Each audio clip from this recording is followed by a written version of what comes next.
Jadi ini somehow yang membuat banyak orang melihat Trump ini benar-benar seorang negosiator atau sebenarnya dia melakukan kesalahan fatal. Karena akhirnya yang terjadi begitu Trump keras terhadap banyak negara, ternyata China mengambil posisi bahwa enemy of my enemy is my friend. Ya, dirangkul semua. Dirangkul semuanya. Banyak yang melihat bahwa masa depan adalah ASEAN.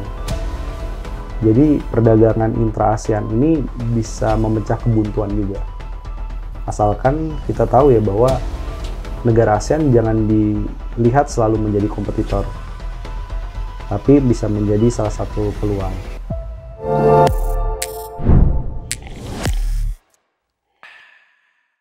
Hai semua, selamat datang di Spill the Tea, podcast by Tech Indonesia. Hari ini kita akan bahas dunia yang gonjang-ganjing nih ceritanya, karena tarif war. Yang kita undang adalah seseorang yang bisa dibilang researcher, punya data banyak, punya ilmu banyak tentang ekonomi, tentang makroekonomi, dan kita bisa banyak bicara tentang bisnis, ekspor, impor, dan lain-lain. Bersama saya hari ini ada Executive Director dari Selyos, Mas Bima Yudhistira. Selamat datang, Mas. Apa kabar? Terima kasih. Thanks for coming loh. Ya, sama-sama. Despite kesibukannya keliling-keliling. Makanya iya. boleh ceritain dulu, Mas. Di Selyos ngapain? Kerjaan lo. Selyos itu ngapain? Dan hari-hari lo isi dengan apa kalau di kerjaan lo sekarang? Ya, jadi Selyos ini lembaga penelitian independen, ya, think tank. Bisa dikategorikan sebagai startup think tank juga sebenarnya. Karena kita coba mengkombinasikan antara kajian-kajian, kemudian juga engagement dengan stakeholder, apakah itu pengusaha, apakah itu pemerintah, apakah itu kemudian bahkan pemerintahnya sampai level daerah. Karena kita sebenarnya sedang kerja bareng juga dengan beberapa pemerintah daerah, terutama di Sulawesi dan Maluku. Yep. Kemudian Selyos juga punya concern sebenarnya soal dua hal. Yang pertama adalah terkait dengan kebijakan makro dan fiskal. Satu lagi, kita punya salah satu fokus di sektor lingkungan hidup. Nah, jadi kita produce kajian, kita produce research gitu ya, yang memang nanti hasilnya bisa dijadikan sebagai rekomendasi kebijakan yang doable. Jadi kan banyak tuh riset-riset yang cuma ditaruh di laci nih. Kita pengennya risetnya memang bisa dipakai. Contohnya pada waktu adanya booming startup saat itu ya, kita coba untuk kasih tahu bahwa sebenarnya strategi pivot untuk di startup itu harus sudah mulai dipikirkan saat itu, meskipun core bisnisnya beberapa sedang booming. Yep. Nah, jadi kita ngasih rekomendasi juga ke sana. Dan biasanya recommendation-nya itu bentuknya selain kepada bisnis, tapi juga policy makers? Betul. Jadi hampir semua riset kita diakhiri ya dengan policy recommendations. Jadi rekomendasi-rekomendasi yang sifatnya bahkan teknis. Jadi rekomendasinya nggak ada tuh yang umum tuh. Jadi kalau rekomendasinya misalnya di sektor terkait dengan digital, itu terkait dengan keamanan data, ada beberapa regulasi yang kita minta disempurnakan.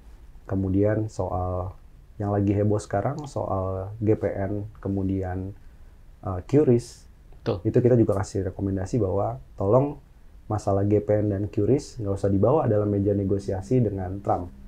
Nah, jadi kita benar-benar melihat bahwa rekomendasi harus bisa dijalankan dan skenario dari rekomendasi itu harus up to date dengan situasi sekarang.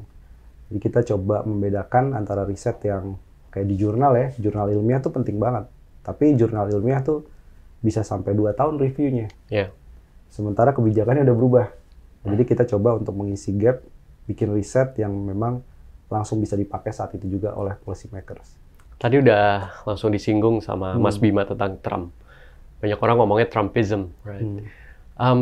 Gue pengen tahu dulu, mungkin dari hasil analisa atau dari research lo, kenapa dia melakukan apa yang dia lakukan dengan announcing tarif, dia slapping tarif mungkin sebulanan yang lalu, sekitar bulan Maret ya. Apa sih dasar pemikiran utamanya? Kenapa dia melakukan itu? Jadi Trump ini latar belakangnya adalah seorang pebisnis. Jadi beda sekali sama banyak sekali kandidat presiden sebelumnya, bahkan presiden sebelumnya. Obama itu dari aktivis. Yep. Kemudian lebih ke politikus. Kemudian Joe Biden juga sama. Dia lebih ke arah politisi. Jadi nature seorang businessman yang ditempatkan menjadi presiden itu akan sangat berbeda. Itu banyak sekali contoh-contoh sebelumnya. Nah, yang membuat Trump ini menarik, dia menggunakan trade war itu sebagai cara agar banyak negara itu melakukan negosiasi ulang. Dan kira-kira sederhananya Trump ingin, contohnya Indonesia kena 32% tarif resiprokal. Pemerintah Indonesia datang dan nanya ke Amerika, apa sih yang sebenarnya dimauin sama Trump? Nah, disitulah sebenarnya cara negosiasi Trump. Bargaining chip. Bargaining chip ya. Jadi harus ada fear dulu yang diciptakan, tekanan dulu yang tekanannya nggak kira-kira ya. Bahkan sama China itu sampai lebih dari 200% tarifnya, itu nggak masuk akal sebenarnya. Tapi tujuannya dia adalah apa yang diinginkan Amerika Serikat. Mungkin sebelumnya negosiasi-negosiasi itu sudah berjalan. Tapi dia ingin agar Amerika ini, American First policy-nya itu jadi prioritas. Itu yang kita sebut sebagai Trumpism. Tapi di periode pertama Trump, mortal enemy-nya itu adalah China. Selalu. Jadi ini yang menjadikan kita agak kebingungan saat di periode Trump kedua. Everyone is enemy. Bahkan negara dekatnya sendiri, Kanada, kemudian Meksiko, kemudian European ya. EU. Israel juga loh, ini juga yang menarik. Israel kena juga? Ya, jadi Israel itu sebelumnya dikecualikan dari tarif resiprokal. Kemudian ada pengenaan tarif dan Israel coba melobi ke Amerika. Tapi Amerika Serikat bilang, nanti dulu deh kalau offeringnya kurang oke. Jadi ini somehow yang membuat banyak orang melihat Trump ini benar-benar seorang negosiator atau sebenarnya dia melakukan kesalahan fatal. Karena akhirnya yang terjadi, begitu Trump keras terhadap banyak negara, ternyata China mengambil posisi bahwa enemy of my enemy is my friend. Ya, dirangkul semuanya. Dirangkul semuanya, dan bahkan China kira-kira terakhir agak keras ya, bahwa sahabat-sahabat China yang mencoba menegosiasikan tarif dengan Trump, kami akan kenakan tarif juga ke mereka ini. Jadi ini the whole new world yang kita sebut sebagai, mungkin disebut sebagai new normal sebenarnya. Jadi kita harus tahu nih, bahwa yang dulunya teman jadi musuh, yang dulunya adalah musuh bisa jadi teman saat ini. True. Jadi ini adalah trade based, not a rule. Jadi nggak ada rule based terkait dengan perdagangan, karena seolah semua ditentukan secara unilateral. Betul. Ini membuat kebingungan, uncertainty-nya tinggi sekali. Kita lihat beberapa kali ya tekanan di pasar saham, trading halt. Tapi juga yang kita perhatikan, sebenarnya ini mungkin menuju pada new normal tadi. Jadi ada keseimbangan baru yang sedang dicari. Yes. Mungkin saya mau kutip dikit Ray Dalio ya.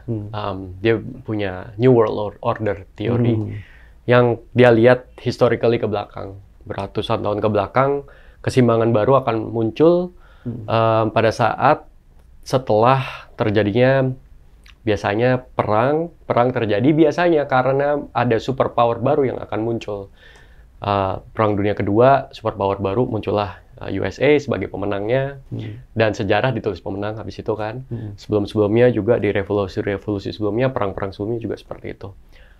Dan sekarang prediksinya antara US dan China, dan China bisa dibilang sekarang the new superpower, kelihatannya akan mengarah ke sana. Dan US mencoba segala cara buat halting that. Apakah itu sebenarnya yang terjadi? Jadi kita bisa ibaratkan US ini lagi panik sebenarnya. Karena as a country dia nggak as powerful as sebelumnya. Atau it's very personal aja sih, Trump aja mau melakukan ini. Iya, sebenarnya dulu tuh ceritanya menantunya Trump ya, Jared Kushner, itu lagi di airport. Kemudian saat di airport itu dia nemu buku judulnya Dead by China. Dan itu ditulis oleh Peter Navarro. Kemudian si menantunya Trump itu bilang, ini ada orang bagus nih, Profesor Harvard ya.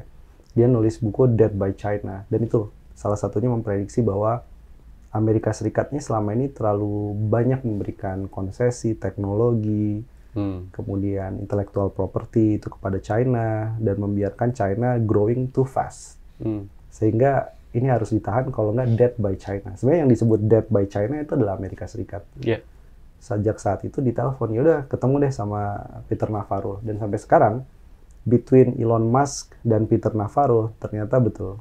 Ideologi yang paling klik dengan Trump adalah Peter Navarro. Even Elon Musk aja kalah di akhirnya, disingkirkan. Nah, di situ akhirnya kita melihat bahwa memang ada tujuan dari Amerika Serikat. Dan ini lebih ke arah political ideology ya. Jadi negosiasi itu hanya taktik ya. Tapi secara ideologi, China tidak bisa dibiarkan. Contohnya Indonesia gabung di BRICS. Betul. Oh, itu fatal blow di saat Amerika punya kepentingan soal Laut Cina Selatan. Jadi diharapkan Indonesia jadi balancing of power, tapi bergabung ke BRICS. Merapat. Betul, merapat ke BRICS. Dan selain itu juga, Amerika Serikat juga melihat bahwa ada 2 spot yang nggak bisa dipegang sama China. Sebenarnya ada 3 spot tadinya. Satu adalah Hong Kong, yang Hong Kong sudah merapat ke China gitu ya. Kemudian yang kedua itu adalah Selat Taiwan. Dan Taiwan sangat penting bagi Amerika Serikat karena terkait dengan semikonduktor. Betul, TSMC. Dan kalau nggak ada semikonduktor, nggak ada mobil listrik dan lain-lain. nggak ada iPhone even. Ya, betul. Yeah. Yang ketiga itu adalah Laut Cina Selatan. Jadi kita memang nggak benar tuh, nggak bisa menganggap bahwa trade war ini adalah trade ansih atau masalah perdagangan. Sehingga negosiasi di meja itu adalah soal tarif, soal hambatan non-tarif, bukan soal itu. Tapi tadi bagaimana menghambat ekspansi dari China dan juga membuat negara-negara lain itu tahu bahwa the real superpower is us, ya, USA gitu, us ya, United States. Sehingga itu yang kemudian coba termanifestasikan. Nah, permasalahannya kalau Ray Dalio itu memperkirakan ya, bahkan Peter Navarro juga memperkirakan bahwa setelah adanya trade war, memang tidak bisa dihindari adanya perang dunia, eskalasi. Tapi secara ekonomi kita bisa membaca secara historis perang dagang, kemudian tekanan ekonomi berlebihan karena tarif yang dibebankan kepada konsumen, itu akan membuat ekonomi itu akan dilanda Malaysia. Jadi di Perang Dunia I sama, Perang Dunia Kedua juga sama. Perlambatan Malaysia itu semacam depresi ya. Ya, The Great Depression.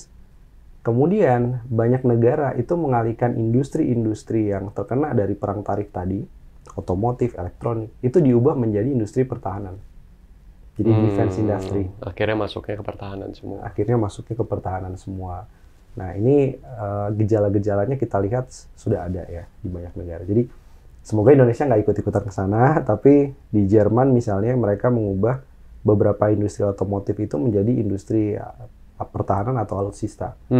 Dengan basic bahwa Rusia itu udah di backdoor kita lewat Ukraina. Jadi kita harus mempersiapkan defense industry. Getting ready. Getting ready. Padahal itu salah satu cara agar kebuntuan terkait dengan masalah trade war dan masalah ekonomi yang melambat itu harus diselesaikan dengan industri pertahanan untuk growth lagi. History kan repeats itself ya. Kayaknya gitu-gitu lagi muternya.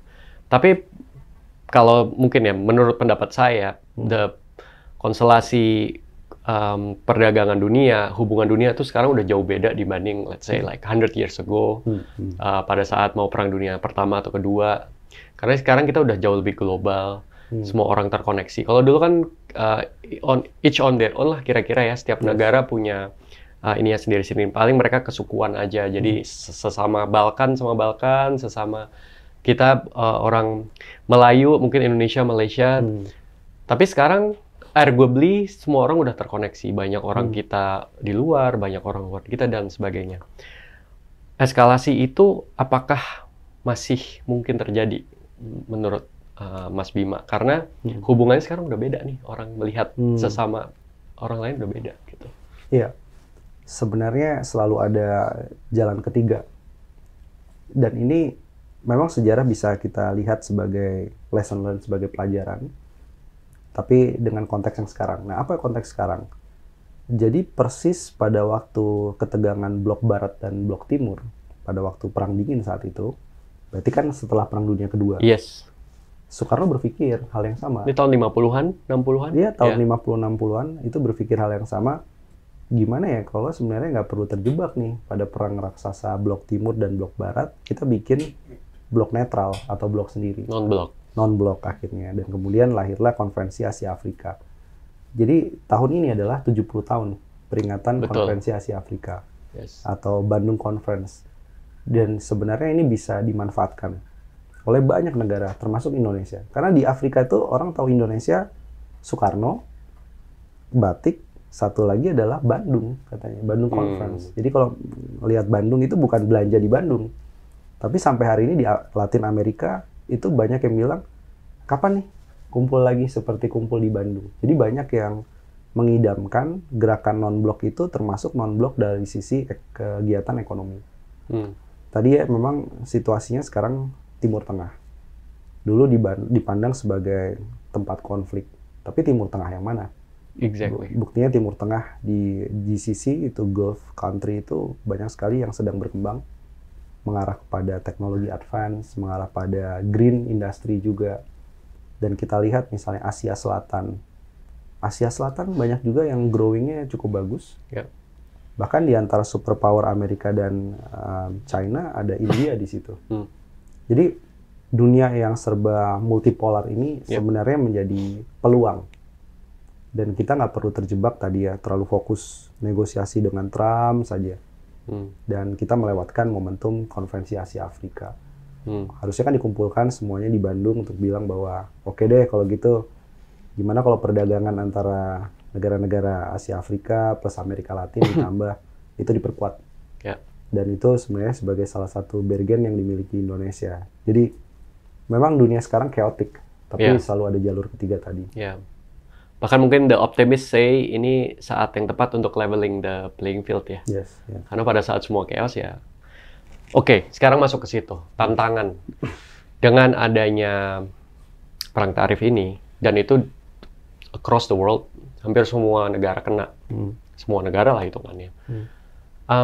Apa sih yang paling dirasain sama Indonesia jadinya secara ekonomi? Kita coba melakukan semacam modeling atau proyeksi. Dengan beberapa asumsi, salah satunya, ini asumsi yang skenario terburuk aja, kalau 32% tarif resiprokal itu tetap dikenakan kepada Indonesia setelah melalui 60 hari sampai 90 hari masa negosiasi. Nah, hasilnya agak shocking juga, jadi 160 triliun itu dari output ekonomi akan hilang. Dan itu lumayan besar. Ekspor itu 110-an triliun rupiah ya, ekspor itu akan turun. Kemudian lapangan kerja itu akan hilang 1,2 juta orang. Dalam waktu? Dalam waktu 1 tahun. Jadi shocknya lumayan besar. Saya melihat begini, pada saat banyak sekali ya orang yang bilang Amerika ini small things lah dampaknya buat Indonesia. Tapi rantai pasok yang saling terhubung itu juga harus kita lihat tuh. Bahwa produk yang kita kirim ke China itu juga dipasarkan ke Amerika Serikat. Betul. Selain yang kita direct ekspor ke Amerika cuma 10% memang.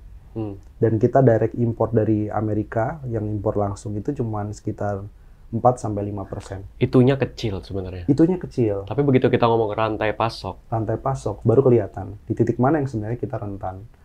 Dan itu efeknya besar tadi. Yang kedua, yang paling terdampak adalah sektor-sektor yang terkait dengan padat karya. Betul. Jadi alas kaki itu 33% tujuan brand-brand internasional yang ada pabriknya di Indonesia itu ke Amerika.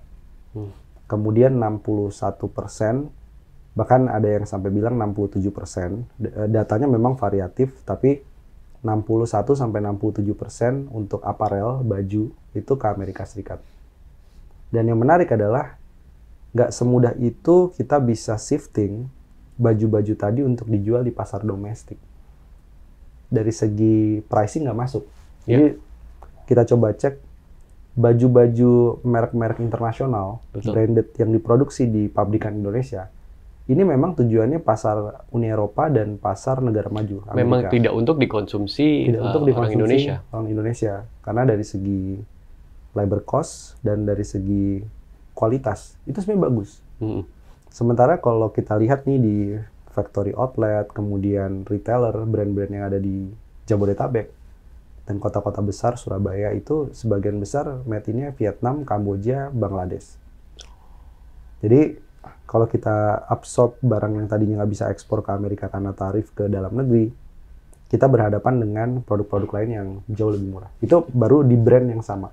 Ya, paham. Ya, tapi kalau versus barang-barang impor, ini konteksnya akan jauh beda. Jadi barang-barang impor dari Kamboja, Vietnam, China. Itu jauh-jauh lebih murah. Nah, sekarang itu sorry. Jadi saat ini itu terjadi fenomena di China, dia mulai membuka dapur. Jadi dapur produksi bahan-bahan aparel gitu ya, kemudian luxury bags. Dia sudah mulai bilang bahwa ini sebenarnya brand-brand internasional itu pabriknya di China. Dan sebenarnya kalau kita hilangkan saja brand-brand internasional itu labelnya, kemudian kualitasnya sama dijual di pasar lain, pasti konsumennya akan banyak. Nah, ini yang saya pikir jadi salah satu resiko juga. Iya. Kalau konsumen kita ternyata makin menikmati ya barang-barang tadi tanpa brand, tapi kualitasnya luxury brand. Itu di China namanya Guangzhou. Gitu. Jadi itu jadi salah satu tren yang kelihatannya sebentar lagi akan masuk ke Indonesia. Ya, dan di China, some people say mereka berani jual dengan harga produksi. Bahkan kadang nggak ngambil margin. Apakah itu benar? Jadi mereka berani dumping, mereka punya barang ke kita karena mereka butuh untuk putarannya jalan terus. Iya. Jadi mereka sedang berpikir gimana caranya ekspansi ke banyak negara alternatif selain dari Amerika, termasuk sampai ke Timur Tengah, sampai ke Brazil. Gimana caranya agar barang yang ada di gudang sekarang itu bisa kosong dulu. Jadi mereka akan lakukan apapun, termasuk sebenarnya praktik dumping ya, itu sudah lama dilakukan. Plus pemerintah China memang bagus tuh soal itu. Jadi Trump itu keberatan sama China salah satunya. Ada UMKM mau ekspor. UMKM-nya US? UMKM-nya China. Oh, UMKM, oke. Mau ekspor misalnya ke Amerika, itu faktur bea keluarnya atau bea masuknya itu ditanggung oleh pemerintah China. Jadi harganya benar-benar mepet sekali harga produksi. Ya. Jadi mereka disupport untuk barangnya bisa keluar? Ya, disupport barangnya agar bisa ekspor oriented. Nah, kalau ngomong balik lagi ke tantangan, sektor apa yang menurut Mas bakal paling terdampak di sini? Manufacture, tadi alas kaki, sektor apa yang benar-benar kayak bakal kena banget nih? Yang akan terpukul sebenarnya pertama itu adalah dari sisi otomotif. Karena otomotif itu tetap kena tarif 25%. Kemudian sektor yang lain yang terdampak itu sektor yang padat karya ya, alas kaki, tekstil, pakaian jadi. Kemudian pertanian juga, itu jadi salah satu yang kena. Sayur-sayuran kita juga beberapa banyak diekspor juga ke Amerika Serikat. Perikanan kelautan nih salah satu yang top list dari ekspor, ya termasuk udang. Itu favorit di Amerika Serikat dan itu akan kena tarif yang cukup tinggi. Nah, jadi sebagian besar memang yang orientasi ekspor langsung ke Amerika itu adalah barang-barang yang sebenarnya consumer goods juga. Jadi sangat sensitif dia. Jadi begitu tarifnya naik, konsumen Amerika bilang saya akan mengurangi pembelian. Terlalu mahal, itu akan langsung terpengaruh. Kedua, kita melihat bahwa besi dan baja ini akan affected a lot. Oh ya? Karena besi dan baja ini memang disasar oleh Amerika dengan kebijakan onshoring-nya. Jadi instead dia membiarkan perusahaan-perusahaan Amerika membuka investasi di negara lain, dengan tarif ini Trump berharap akan banyak steel yang akan masuk lagi kembali ke Amerika, which is itu nggak benar. Dalam waktu singkat bikin pabrik baja nggak akan secepat itu, dan efek kepada investasi pabrik baja di negara-negara lain termasuk di Indonesia itu akan terasa lebih dulu turunnya. Nah, selanjutnya ini sih yang penasaran sebenarnya, daya saing. Tadi saya juga ngobrol sama teman-teman saya tentang ini kan makroekonomi ya, dan makroekonomi itu sesuatu yang nggak banyak orang bisa pahami dengan mudah gitu. Ekspor impor tidak semua orang yang minimal dari kalangan umum itu juga berkaitan langsung sama ekspor impor. Jadi impact dari tarif war perang dagang ini mungkin mereka belum tahu, belum berasa, selain heboh di media gitu ya. Mereka belum berasa karena mungkin apakah nanti brand-brand yang mereka pakai semakin mahal itu mungkin lebih berasa. Zaman of course Mas, zaman 98 kita sama-sama ngerasain dolar melonjak sekitar berapa persen, 4 kali lipat, 5 kali lipat, itu berasa semua. Nah, sekarang kan kayak isu ini ada, tapi mungkin buat orang awam belum berasa. Apalagi yang mungkin tidak terlalu berinvestasi misalnya di saham atau pasar uang.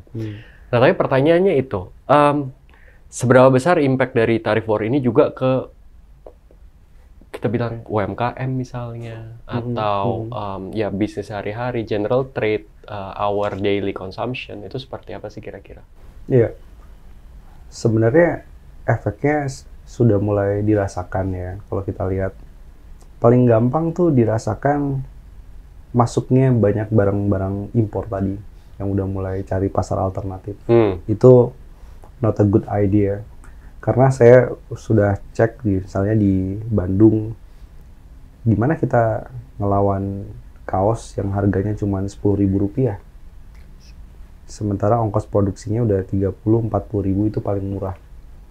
Jadi satu, akan ada tekanan impor. Yang kedua, setiap ada pelemahan nilai tukar rupiah sebenarnya itu akan langsung kena kepada biaya produksi di semua sektor. Jadi bukan hanya konsumen yang akan melihat nanti akan ada bahan lebih mahal gitu ya. Mau bikin kue aja, mau jualan kue, catering dan lain-lain, itu biaya bahan bakunya akan naik.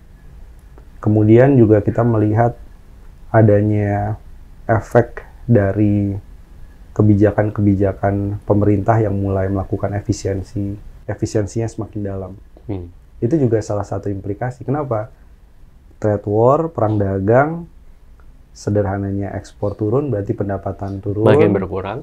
Pendapatan negara turun, mau nggak mau pemerintah berutang lagi lebih banyak atau sebagian melakukan efisiensi anggaran. Jadi di banyak daerah itu pada cerita gitu. Lebaran sepi, jumlah pemudiknya turun. Tapi kenapa ya? Nah, dicek, ternyata banyak daerah itu melakukan efisiensi anggaran. Jadi APBD-nya dipotong untuk hal-hal itu. Jadi banyak vendor ataupun biasa yang kerja dengan pemerintahan itu terdampak. Hotel-hotel yang menyelenggarakan acara banyak yang melakukan pemangkasan karyawan. Jadi sebenarnya itu efeknya terasa, ya, efek domino. Nah, ke depan saya kira ini kita harus pisahkan dua mungkin ya. Jadi bagi beberapa UMKM yang memang masih terkait dengan kebutuhan sehari-hari, dia masih akan lebih survive. Kenapa? Karena dia adalah kebutuhan yang sifatnya pokok primer. Tetap akan dibutuhkan, orang akan beli. Mungkin pembeliannya akan lebih berkurang, orang akan lebih banyak makan di dalam rumah, memasak sendiri gitu ya. Tapi masih dilihat dari beberapa hal kayak bumbu dapur dan lain-lain, itu masih oke.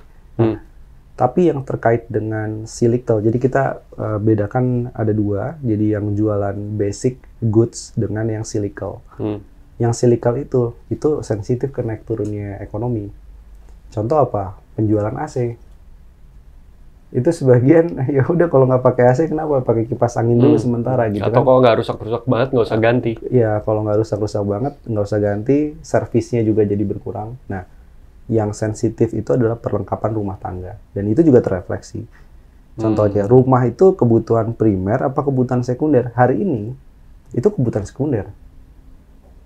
Karena rumah yang disebut rumah primer itu adalah kontrakan, kos-kosan. Sementara yang disebut sekunder itu beli rumah. Nah, jadi data penjualan rumah itu turun 2024. Maka ditambah dengan adanya perang dagang, pendapatan masyarakatnya banyak yang turun, PHK di sektor padat karya terjadi, maka yang harus kita cermatin yang cyclical ini, yang siklus ini, perlengkapan rumah tangga, AC, kulkas, TV, dan lain-lain, itu akan menjadi barang yang bahkan bukan sekunder lagi, tapi barang tersier. Karena mereka semua akan fokus ke makanan minuman. Gitu. To survive day each day aja. Betul. Gue coba insert dulu. Tadi yang saya dengerin banyak hal-hal yang quote-unquote menakutkan lah gitu.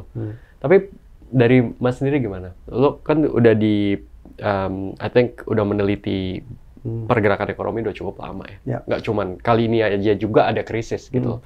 We've been through so many crisis juga gitu. At least yang saya ingat yang besar-besar 98, 97, 98, 2008 ya mungkin ya sekarang lah ya, COVID dan sekarang ya. Mungkin ada 4 itu yang quite major. Apa bedanya yang sekarang dengan yang sebelum-sebelumnya? Ya, sebelumnya 98 itu kita hard landing. Jadi kalau ibaratnya pesawat tuh langsung jatuh ke bawah dan itu shock ya artinya. Dari kurs rupiah 2.000, 5.000 kemudian menjadi 16.000 lebih.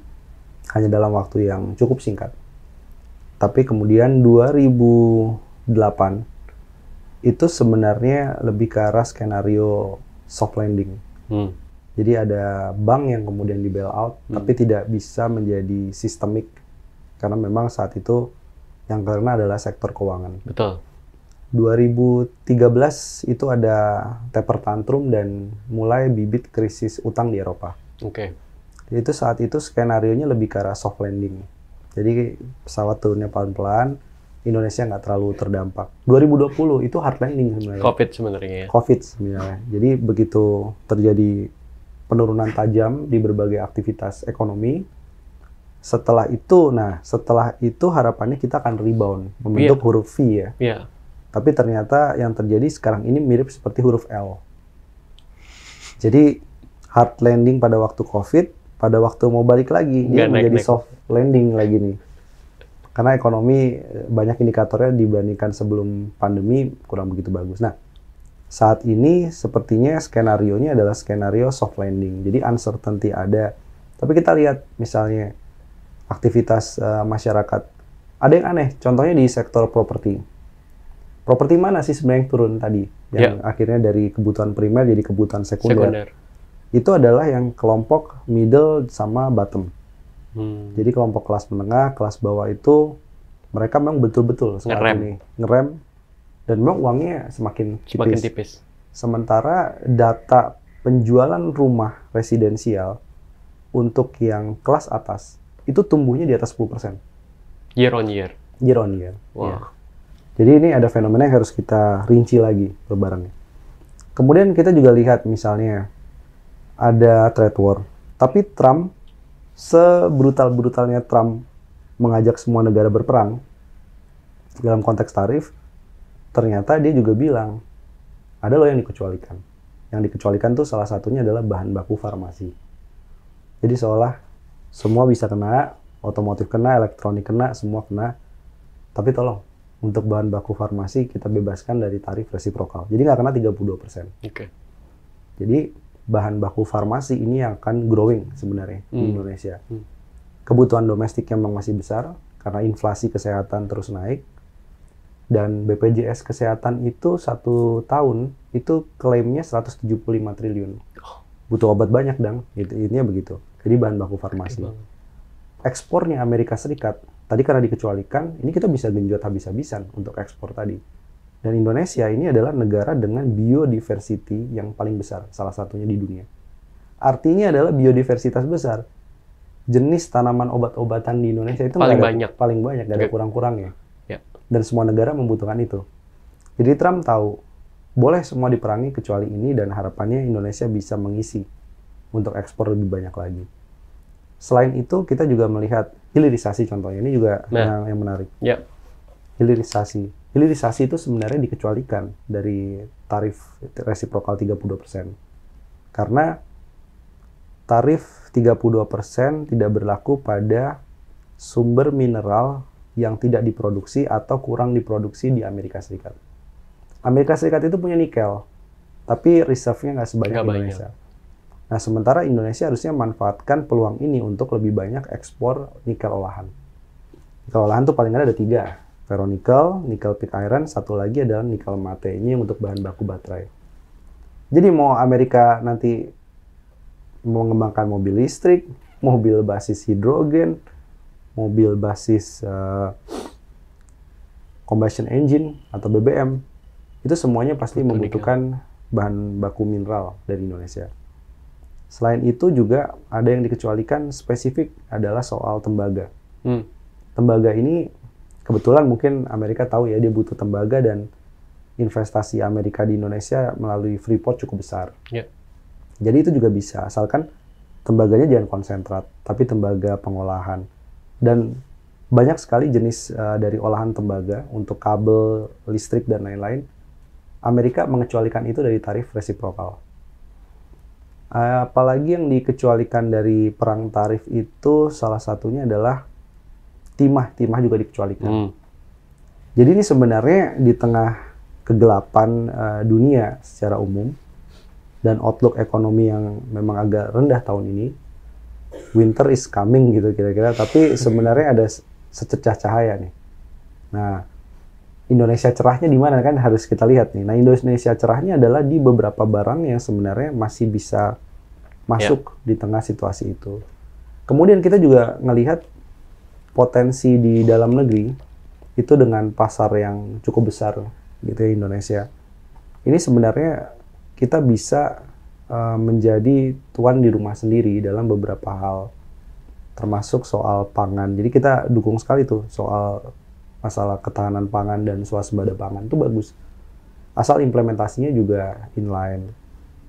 Kemudian terkait dengan produk-produk olahan dari sisi perikanan, itu pun juga bisa banyak diserap di pasar Indonesia. Dan yang satu lagi, banyak yang melihat bahwa masa depan adalah ASEAN. Jadi perdagangan intra-ASEAN ini bisa memecah kebuntuan juga. Asalkan kita tahu ya bahwa negara ASEAN jangan dilihat selalu menjadi kompetitor, tapi bisa menjadi salah satu peluang. Saya kebetulan punya beberapa kawan lah gitu ya. Sekarang cukup dekat dengan pemerintahan di Malaysia. Ketika saya tanya, what do you see about Indonesia gitu, apa yang dilihat soal Indonesia, jawabannya adalah satu, wisatawan, karena orang-orang Malaysia suka sekali belanja di Tanah Abang dan juga di Tamrin City dan juga di Bandung. Di Bandung, di FO di Karawang, ya. Jadi di Bandung, sehingga mereka melihat bahwa ini bisa menjadi salah satu cara untuk kita mempererat dari sisi ekspor jasa. Ya. Dan juga mulai banyak sebenarnya pelaku-pelaku usaha di Malaysia itu mengimpor bahan baku langsung dari Indonesia. Jadi saya lihat bahkan UMKM sampai yang terkecil, ada UMKM yang memproduksi porselen, kemudian ada muk ya, cangkir dan lain-lain. Itu dia mengekspornya nggak jauh-jauh ke Amerika, nggak kemudian ke China, tapi ke Malaysia. Jadi sebenarnya juga kita ngomong konteks lokal itu gak cuma negara kita bisa memperkuat di negara-negara tetangga gitu ya. Betul. Jadi, karena secara trade dealingnya juga lebih oke, secara jarak juga oke, marketnya juga bisa dibilang hot ya. Ya, sangat ya. Karena kita lihat yang penduduknya usia muda dan pertumbuhannya cukup oke, negara-negara di ASEAN salah satunya. Nah, sekarang saya pengen ngomong konteks tadi dulu, balik dulu sedikit ke hilirisasi, tadi sempat disebut. Dan itu adalah program utama dari pemerintahan kita sekarang kan, hilirisasi terus ketahanan pangan. Dan as you said, sebenarnya banyak opportunity tuh di situ untuk meningkatkan nilai ekspor, meningkatkan komoditi dan lain-lain. Cuma pertanyaannya, secara implementasi, apa yang Mas lihat di situ? Soal implementasi memang saat itu ceritanya tuh Amerika Serikat pada waktu Jokowi bertemu dengan Joe Biden 2023 September, saya ingat sekali waktu itu. Itu salah satunya adalah ada kerjasama mempersiapkan nikel Indonesia olahannya untuk masuk direct ekspor langsung ke Amerika. Oke. Karena selama ini 90% dari produk olahan nikel kita itu ke China. Baru dari China ke rest of the world ya, ke negara lain-lain termasuk Amerika. Saat itu adalah mempersiapkan. Kenapa mempersiapkan? Karena isu besarnya itu adalah soal traceability. Jadi bagaimana perusahaan Amerika yang membeli bahan baku nikel itu bisa memastikan tambangnya dari sini.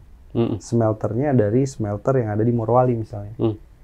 Itu masih kesulitan saat itu. Karena apa? Karena perusahaan-perusahaan di Amerika Serikat itu punya namanya responsible sourcing. Oke. Dia jadi, harus tahu dari mana. Ya, karena konsumen juga mempertanyakan itu. Ya. Semua barang harus ditelusuri sampai ke hulu tambangnya. Nah, itu mempersiapkan itu. Yang kedua adalah soal dampak lingkungan memang. Jadi kita juga waktu itu menurunkan tim di 3 lokasi di Morowali, Konawe, kemudian Maluku Utara. dan menghitung dampak dari polutan-polutan udara yang dihasilkan dari proses smelter karena masih menggunakan batu bara. Nah itu, jadi gimana nih caranya nih? Tambangnya dikelola dengan baik, reklamasi tambangnya berjalan, tidak mengganggu masyarakat sekitar. Di satu sisi prosesnya juga harus menggunakan teknologi yang lebih hijau, lebih bersih. Nah, tapi dari saat itu sampai kemudian hari ini kelihatannya masih dalam tahap mempersiapkan ekspor langsung ke Amerika Serikat. Padahal yang minat banyak sekali. Jadi mulai perusahaan-perusahaan baterai itu tidak hanya digunakan untuk Tesla atau kendaraan listrik, tapi juga sekarang yang lagi hot ya, itu adalah soal battery energy storage system. Jadi kalau kita menuju pada pengembangan energi terbarukan, itu akses dari tenaganya bisa disimpan sementara di baterai. Nah, itu butuh banyak sekali nikel di dalamnya atau barang-barang tambang lainnya. Itu yang seharusnya kita bisa mulai ke sana. Kemudian 2024, ada kabar nggak bagus. 2024 itu Indonesia masuk list dari sisi eksploitasi pekerja di Amerika Serikat. Jadi ada listnya waktu itu. Jadi nggak masuk sih responsible sourcing-nya tadi. Nah, responsible sourcing.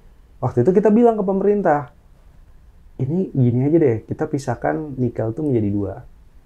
Kalau memang ada yang kontraknya panjang dengan perusahaan-perusahaan dari China ini, itu kita anggap sebagai nikel pada umumnya. Tapi kita bikin satu lagi nih Pak, Bu, yaitu yang namanya Green Premium Nickel. Kenapa? Bedanya apa? Jadi kita pisahkan untuk yang ekspor ke Amerika Serikat dan harapannya ke depan porsinya makin dominan. Itu adalah nikel-nikel yang pengelolaannya, tata kelolanya baik. ESG-nya itu loh bagus. Kalau environment social governance-nya bagus, dia akan mendapatkan harga yang lebih tinggi. Dan ternyata ada kesempatan, karena di London Metal Exchange, itu adalah bursa komoditi berjangkanya di London, itu punya yang namanya kategori harga low carbon metal. Jadi nikel kita kalau memenuhi semua syarat itu, referensi harganya tinggi. Bukan referensi harga di Indonesia nih, London, tapi di London, dan harganya lebih tinggi. Karena isu sekarang, terutama sejak adanya trade war, itu harga nikel tuh jatuh sekitar 19% secara tahunan. Betul. Jadi kita sebenarnya sedang berupaya, ini ada potensi nih sebenarnya. Oke, ini yang selama ini belum dilakukan, tapi potensi-potensi ini kejar aja nih di meja negosiasi. Sehingga Indonesia bisa bilang gini, kita perbaikin ya, A, B, C, D, termasuk tadi soal lingkungan, soal tenaga kerja, responsible sourcing, traceability tadi. Tapi Amerika mau beli berapa nih? Berapa juta ton nikel olahan dari Indonesia? Syukur-syukur Amerika yang akan nanti jadi perusahaan smelter. Ya, kan sudah ada Freeport untuk tembaga, tapi yang nikel kan belum. Jadi kalau bisa, itu yang menjadi salah satu leverage atau bargaining power. Chip, Betul. Nah, pertanyaannya, to put it simple, are we doing it right now? Dan are we on the right track untuk bisa memperbaiki tadi? Jawabannya adalah yes and no. Jadi kita harus lihat, ada yes-nya apa? Yes-nya, pemerintah nih sekarang lagi mempercepat juga gimana caranya produk-produk kita bisa punya pasar yang lebih luas dengan standar yang lebih bagus. Jadi di Kementerian HAM itu sedang mengerjakan yang namanya Strategi Nasional Bisnis dan HAM. Artinya apa? Artinya kalau perusahaan itu sudah comply dengan standar bisnis dan hak asasi manusia, itu bisa mengakses pasar-pasar dan perusahaan seperti yang ada di Amerika. Itu satu. Berarti it's a yes thing. Kemudian traceability itu juga sudah mulai diperbaiki. Kemudian ada pelaporan soal emisi. Emisi karbon dari perusahaan smelter itu dimonitor di Kementerian Lingkungan Hidup. Jadi ada satu hal yang dilakukan, sedang dikerjakan. Tapi no-nya juga kita lihat, sembari paralel mengerjakan itu, masih banyak yang menyaksikan bagaimana tata kelola dan pengawasan di lapangan. Karena pemerintah daerah itu dalam situasi yang kebingungan nih soal masalah hilirisasi. Dia hanya mendapatkan porsi yang sangat kecil dari dana bagi hasil untuk hilirisasi tadi, Sementara permasalahan di daerah mereka yang harus selesaikan. Yeah. Jadi mulai dari dinas ketenagakerjaannya, dinas lingkungan hidupnya. Jadi antara kapasitasnya nggak memadai. Artinya kalau kita mau serius, sebenarnya pemerintah daerah kasih aja bagi hasil penerimaan lebih banyak. Harus dibikin lebih aktif. Lebih aktif. Yeah. Kemudian ditingkatkan kapasitasnya. Yeah. Sehingga bisa monitor itu dan memasukkan investasi-investasi yang memang grade atau standarnya relatif tinggi. Nah itu, jadi yes dan no-nya ini harus jadi yes juga. Harus benar. Oke. Sekarang masuk dikit sama yang juga lagi dibahas tentang TKDN, Mas. TKDN niatnya bagus untuk memproteksi, memberikan kesempatan buat kita punya kemampuan produksi, kapabilitas, dan akhirnya barang yang masuk bisa juga nanti ujung-ujungnya kita transfer knowledge lah gitu. Mungkin harapannya mungkin ke sana. Tapi pada kenyataannya prakteknya mungkin belum sempurna. Dan sekarang ada wacana TKDN mungkin mau diganti, diubah aturannya. Apakah itu benar? Dan kalau dari sisi Mas Bima, apakah pro TKDN atau tidak? Ya, sebenarnya perdebatannya cukup lama tuh antara TKDN ini mau tetap TKDN atau dia diganti menjadi insentif. Sebenarnya TKDN masih dibutuhkan. Kenapa?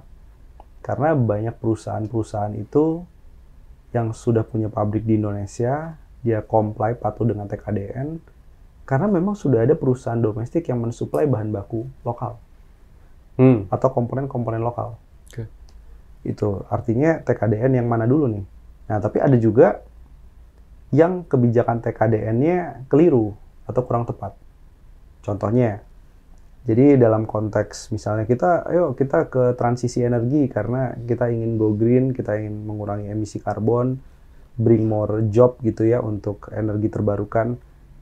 Tapi ternyata kepentok soal TKDN. Contohnya di panel surya, TKDN-nya sekitar 40%. Siapa yang mau masuk komponen panel surya? Ya, apakah kita udah punya? Kita udah punya gitu ya, bahan baku dan lain-lainnya. Ternyata nggak juga. Akhirnya apa? Proyek panel surya itu banyak yang macet. Akhirnya nggak jalan. Karena TKDN tidak bisa terpenuhi. Jadi akhirnya banyak yang dilema nih. Ini mau transisi energi atau tunggu dulu nih sampai TKDN-nya terpenuhi. Di mana itu menghambat transisi energi. Nah, disinilah di dalam beberapa hal kita setuju bahwa TKDN harus direlaksasi untuk itu. Yeah. Sebagian sudah direlaksasi. Contohnya hibah-hibah dari luar negeri, pinjaman dari luar negeri untuk proyek transisi energi itu dibebaskan dari TKDN.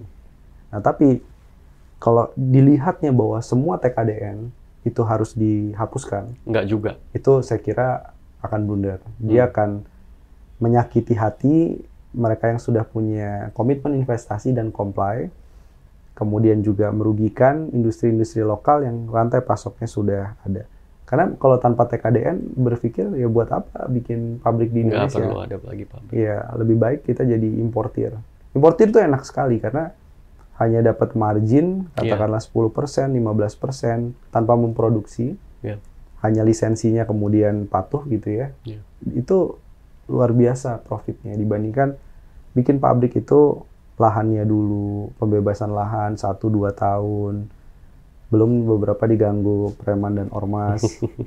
Kemudian setelah itu rekrut karyawan. Jadi pabrik itu bisa view-nya 10 tahun dia baru berproduksi. Iya betul. Ngurus izinnya. Dan lain-lain lama banget. Begitu udah mau produksi, TKDN-nya dihapus. Nah, jadi saya kira harus ngelihat juga artinya memang per sektor. Seperti kita juga lihat kemarin soal peraturan Menteri Perdagangan soal izin impor. Itu kalau dijadikan semacam omnibus, jadi semua aturan dijadikan satu regulasi, itu pasti bolongnya akan banyak. Jadi dilihat, sebaiknya di meja negosiasinya nih kan, jadi Pak Erlangga, Bu Sri Mulyani, kemudian Pak Sugiono ya itu kan yang lagi negosiasi dengan Amerika, itu harusnya di meja negosiasinya jelas. TKDN mana nih? Mana? Case by case lah. Dia punya beberapa cluster of projects. Nah, kalau kita ngomong strategi meningkatkan daya saing kita, Mungkin ada beberapa sektor tadi yang udah di-mention ya. Dan saya personal cenderung percaya bahwa kalau negara kita mau maju, kita tetap membutuhkan padat karya. Kita tetap membutuhkan manufacturing, kita tetap membutuhkan pabrik-pabrik besar. Karena tanpa adanya mereka berkembang, kalau kita cuma bergantung ke sektor UMKM, let's just say, nggak akan balance menurut saya ekonominya. Nah, tapi dengan adanya tarif war ini, itu kan hantamannya cukup keras ke mereka. The manufacturers, the pabrik, dan akhirnya bersaing sama importir dan lain-lain. Apa nih strateginya untuk meningkatkan daya saing mereka? Saya sering dengar tentang birokrasi kita harus diperbaiki, regulasi harus dideregulasi dan lain-lain. Cuman kayaknya dari 5 tahun, 10 tahun lalu, saya juga sering dengar itu dan sampai sekarang bahasa itu masih ada. Nah, jadi sebenarnya apa kalau kita ngomong quick win nih, short term, like in a year, apa yang bisa kita fix dulu sih, Mas? Ya. Untuk meningkatkan daya saing kita. Saya pikir harus meniru Vietnam. Vietnam itu sederhana. Jadi di waktu yang hampir bersamaan, jadi pada waktu itu Pak Prabowo mengumumkan ada efisiensi anggaran. Kemudian Vietnam juga melakukan hal yang sama. Ternyata kita temukan ada beberapa perbedaannya. Ini sebenarnya bisa quick win.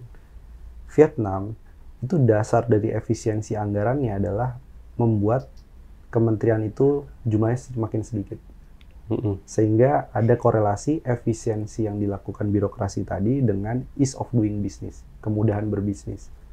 Sementara ini yang belum kita lihat, anggarannya memang dipangkas, tapi anggaran di bagian bawah, nomenklatur kementerian lembaganya bertambah. Jadi artinya mau quick win ya tiru Vietnam tadi, pangkas aja jumlah kementerian lembaganya, akan membuat koordinasi akan jadi lebih cepat, akan lebih murah dan priority kan, ada yang jadinya lebih priority. Iya, di sebelah mana prioritasnya. Iya. Nah, itu satu soal itu. Kemudian apalagi yang dilakukan Vietnam? Vietnam tuh soal masalah daya saing yang utama juga korupsi salah satunya. Tapi Vietnam tahu gitu. Jadi korupsinya mereka yang terjadi adalah perizinan dan lain-lain itu ada korupsi, tapi sampai ke level bagian bawah itu perusahaan tidak perlu lagi mengeluarkan pungli-pungli dan uang-uang basah. Nah, yang terjadi yang membuat banyak pelaku usaha itu kesel, termasuk perusahaan-perusahaan dari Amerika di Indonesia, mulai dari perizinan sampai pembukaan lahan, itu mafianya banyak sekali, sampai kemudian dia melakukan produksi dan menjual barangnya, itu punglinya itu di setiap titik logistik, sampai ke level pelabuhan. Hulu ke hilir, punglinya. Yes. Kalau di Vietnam selesai di atas, kira-kira gitu. Dan itu yang membuat banyak bisnis melihat berbisnis di Vietnam bagaimanapun juga lebih murah. Kan yang penting ada lebih murah. Dan itu kenapa ya bahasa teknisnya sebenarnya kita sering menyebut ini ICOR, Incremental Capital Output Ratio. Dan Indonesia ICOR-nya itu di atas 6. Sementara Vietnam itu 4. Yang artinya makin tinggi ICOR, makin tidak efisien investasi yang masuk. Salah satunya karena tadi. Kemudian kita juga bisa melihat bagaimana langkah daya saing itu juga terkait dengan inovasi. Sebenarnya inovasi dan skill tenaga kerja ini selalu berkaitan. Jadi dari beberapa ranking global soal inovasi, kemudian tenaga kerja, ini Indonesia memang perlu banyak sekali ya upgrading. Termasuk dari yang paling dasar, nilai PISA kita. Dan ini yang agak mengkhawatirkan sekarang, Mas. Jadi beberapa daerah itu, ini sempat menjadi isu ya. Anak SMP-nya nggak bisa baca, anak SMA-nya nggak bisa baca. Bahkan beberapa nggak bisa menghitung matematika secara sederhana. Jadi ada yang something wrong yang memang kita harus selesaikan di masalah itu. Sebelum kita bicara soal, negara lain mengembangkan AI, negara lain mengembangkan blockchain dan lain-lain.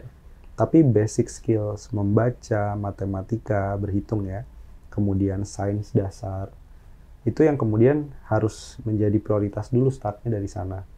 Itulah kemudian nanti akan membentuk daya saing. Selain itu, masalah inovasi ini juga kemudian menjadi pembahasan bagaimana caranya agar inovasi dari investasi-investasi yang masuk tadi itu bisa mendorong masuknya investasi lokal di Indonesia. Inovasi-inovasi lokalnya juga berkembang. Sekarang antara perguruan tinggi dengan industri itu bumi dan langit. Nggak nyambung. Jadi banyak riset yang dikerjakan oleh universitas, industri kasih hibah. Jadi udah kasih hibah. Ada hibah kompetisi dan lain-lain. Tapi itu seremonial. Karena nggak dipakai atau nggak kepake, Mas? Karena sebenarnya industri punya R&D sendiri.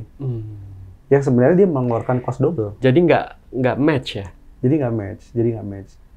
Dan itu juga kemudian terlihat ya, salah satu biaya yang mahal nih, ini juga temuan yang menarik. Salah satu biaya yang mahal untuk mendirikan pabrik di Indonesia, mereka harus menyiapkan 6 bulan sampai 1 tahun untuk melatih karyawan baru. Padahal kita punya sekolah vokasi dan SMK. Tapi harus kayak di-train dari nol, seakan-akan. Iya. Selama Jadi, 6 bulan. pada waktu dia di SMK dan sekolah vokasi, apa yang diajarkan? Padahal itu, kita harus pisahkan, oke lah perguruan tinggi itu kan research-nya. Yeah. Kemudian, sekolah vokasi, SMK ini yang Skills. ready untuk, skill yang ready untuk masuk ke dunia kerja langsung. Jadi kalau dia harus di training lagi sampai 1 tahun itu, masa percobaan, training, dan lain-lain, double dong biayanya. Negara mengeluarkan biaya, bahkan siswanya juga mengeluarkan biaya untuk sekolah. Iya.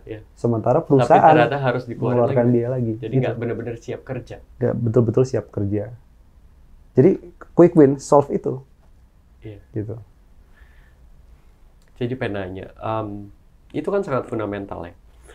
Tim Cook pernah ngomong, kenapa alasannya Apple bikin pabrik di China.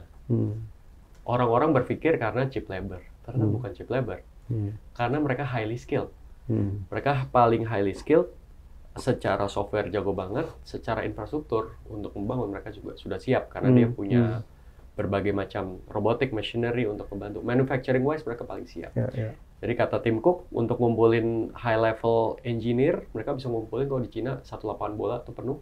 Kalau di US mungkin cuma 1 ruangan aja.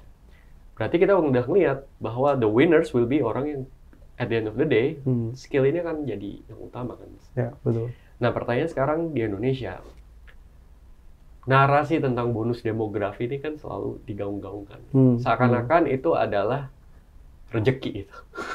Ngomongnya. Ya. Tapi yang kita takutkan, which is itu sebentar lagi, itu kayak 5 tahun lah dari sekarang, kalau ngomong 2030 gitu. Which is ini sekarang, generasi sekarang inilah bonus demografi kita. Tapi as you said, skill-nya kita quote-unquote dipertanyakan gitu. Nah, ini cara intervensinya gimana, Mas? Sekarang udah nggak lama lagi. Kan kita nggak mau bonus demografi terjadi, tapi unskilled labor. Yeah. What do you think? Do you have any thoughts on this? Sekarang bahkan beberapa daerah itu sudah masuk aging populations. Jadi sudah lewat bonus demografinya. Jadi ada Yogyakarta itu. Beberapa daerah sudah lewat bonus demografi. Sudah lewat. Jadi udah jadi tua-tua. Sudah. Yang muda-mudanya betul. Udah lebih dikit gitu ya. Iya, dependensi rasionya sudah meningkat. Jadi orang yang usia produktif udah mulai menanggung beban. Usia non produktif dan semakin banyak. Jadi kita memang udah melihat 2030 itu puncak secara nasional, beberapa daerah bahkan sudah aging, sudah lewat. Jadi kalau melihat tadi kasusnya China ini, saya tambahkan sebagai refleksi, China itu punya yang namanya kebijakan Taobao Village. Kemudian ada kebijakan industrial policy, kebijakan industrinya itu salah satunya di Shenzhen. Jadi sebenarnya yang hilang dari kita sejak awal, mungkin ada waktu untuk membenahi itu adalah membedakan mana yang high skill labor. Artinya ini adalah lulusan kampus-kampus yang bergengsi, bahkan kalau di China kan dari Harvard, dari MIT gitu ya, kuliah-kuliah di luar negeri disuruh pulang. Itu pemerintah China masukkan ke kawasan industri yang berteknologi tinggi, robotik, Shenzhen. Finansialnya di mana? Di Shanghai. Oke. Jadi mereka punya distrik yang khusus. Ini mau kemana nih nampung diaspora ini dan juga dari labor dalam negerinya.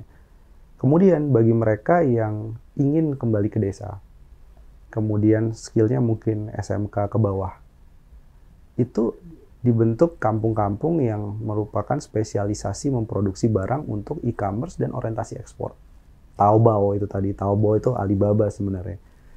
Jadi dengan hubungan pemerintah dan perusahaan, mereka bisa mendefinisikan talenta ini ditaruh di mana, SDM ini mau ditaruh di mana, dan gimana cara mendevelopnya sehingga nggak semua harus bersaing untuk masuk startup.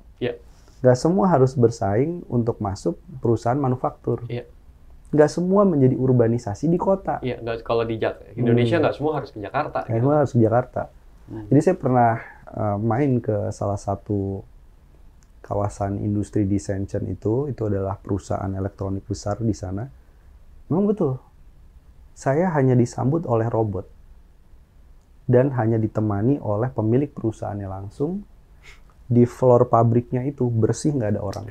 Clean, semuanya adalah arm robotik gitu ya. Itu di Shenzhen. Oke, saya masuk ke desa. Di situ ada desa itu penuh orangnya. Jadi satu desa itu spesialisasi memproduksi waktu itu pulpen.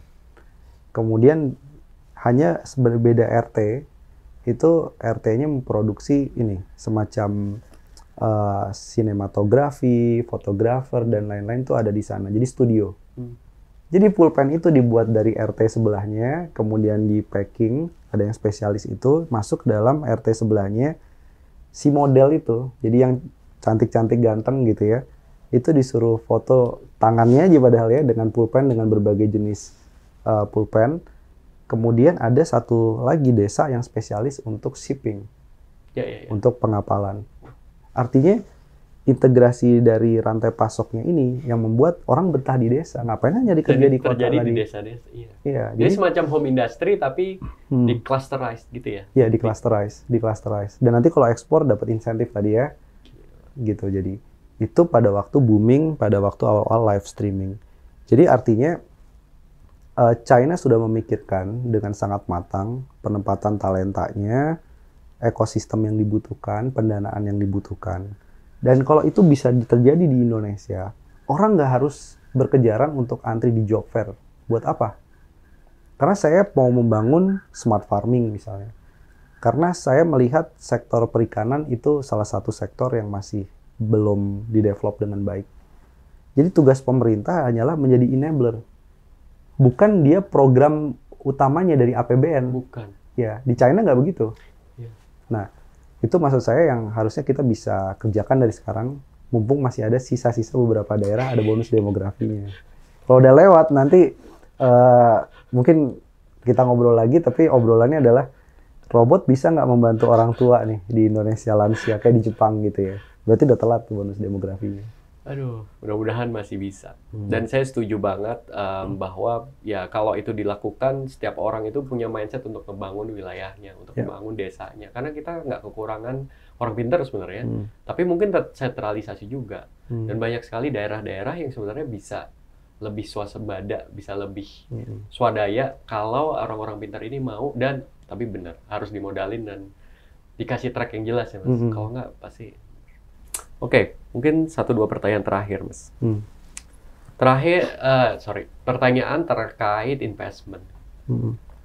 Dengan segala gonjang-ganjing yang terjadi di Indonesia nih ya, dari 2025 aja ya, efisiensi, itu kan impacting banget ke spending, dan spending pemerintah impacting ke perlambatan ekonomi. Habis itu dihajar lagi sama tariff war. Kalau di dunia startup nih, di tech, mungkin dari akhir tahun lalu atau dari tahun lalu udah benar-benar merata yang namanya tech winter nih, gitu kan. Startup agak kering, pendanaan, VC lagi agak nahan, dan lain sebagainya. Jadi hampir merata di semua sektor itu investment tuh lagi agak seret tuh. Nah, what do you think di 2025 ini? Mungkin kalau dari sudut pandang investor sekarang menariknya apa sih? Sektor apa yang mungkin masih menarik buat mereka? Dan kalau misalnya ada founder, pengusaha, atau anak startup, sektor mana yang mungkin mereka bisa mulai? Sebenarnya kalau kita lihat banyak yang menunggu sekarang ini Danantara. Jadi Danantara ini jadi salah satu vehicle untuk mengeluarkan uang dari swasta yang disimpan di bank. Jadi sebenarnya yang tadi kita omongin itu adalah semakin tertekannya simpanan perorangan di bank. Jadi DPK perorangan itu memang porsinya menurun. Nah, data menunjukkan sebaliknya. Dana pihak ketiga yang dimiliki korporasi di bank itu semakin besar, tinggi. Jadi artinya gimana nih caranya perusahaan-perusahaan swasta ini confidence, termasuk investor tadi, confidence itu mengeluarkan sebagian uangnya dari bank untuk berinvestasi. Nah, jadi salah satu vehicle-nya adalah Danantara. Jadi Danantara harus membuktikan bahwa list project-nya, apakah project tech misalnya, ataukah project-project terkait green economy, ya, terkait dengan sustainability dan lain-lain, itu memang secara internal rate of return-nya menarik. Kemudian dari segi profil resikonya juga bagus. Dan kalaupun Danantaranya nanti akan membentuk semacam menarik utang atau pinjaman, sovereign bond rate-nya itu juga setara dengan SBN. Itu baru akan banyak minat untuk membuat joint venture, akan minat untuk oke deh, saya nggak mau masuk langsung ke Danantara by project, tapi saya nitipin uang ke Danantara. Karena memang asetnya kan besar banget di Danantara. Itu satu tuh.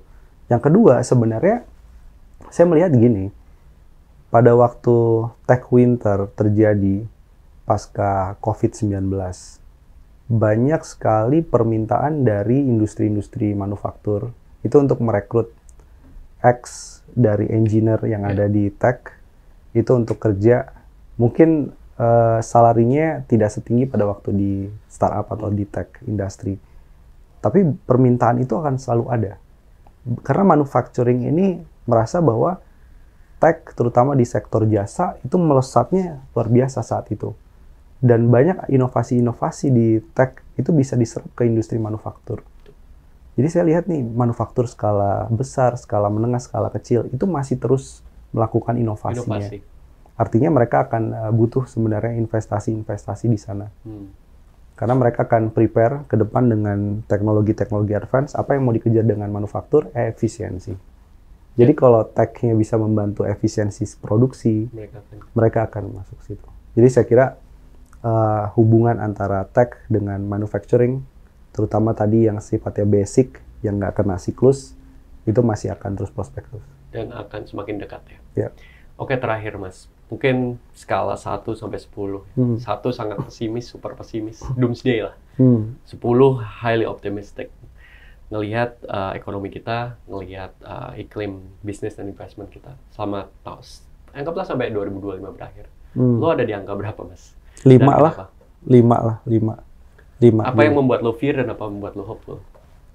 Yang buat fear, kita akan dapat tekanan besar sekali dari efisiensi anggaran dan juga dari beban utang pemerintah. Juni, September, kemudian Oktober adalah puncak utang jatuh tempo pemerintah.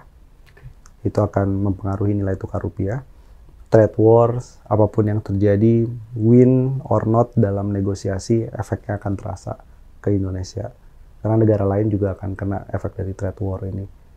Tapi di satu sisi saya ngelihat kalau kita bisa managing trade war dengan pembukaan pasar-pasar baru, kemudian Bank Indonesia atau Bank Sentral bisa managing rupiah tidak terdepresiasi terlalu dalam karena cadangan devisa kita masih cukup tebal.